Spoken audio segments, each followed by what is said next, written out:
Hi guys, Bekkah Dean over here at Mohawk Honda. I'm one of the delivery specialists.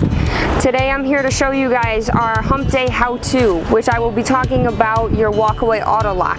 This comes on most of our vehicles with the smart key entry. The walkaway auto lock is a very cool feature that when you walk away, your car automatically locks itself as long as you have the key fob on you.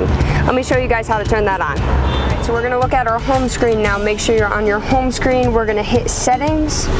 We're going to go into vehicle. Once you're at vehicle, you're going to go to what's called door/window setup. Click on that. Then we're going to scroll all the way down to walkaway auto lock. Select that.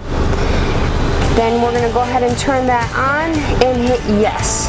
We've turned that on. You can go ahead and shut your door, begin to walk away. You'll hear it beep once. Once you get about 8 to 10 feet away from your car, it'll beep a second time to ensure that that walkaway auto lock was turned on.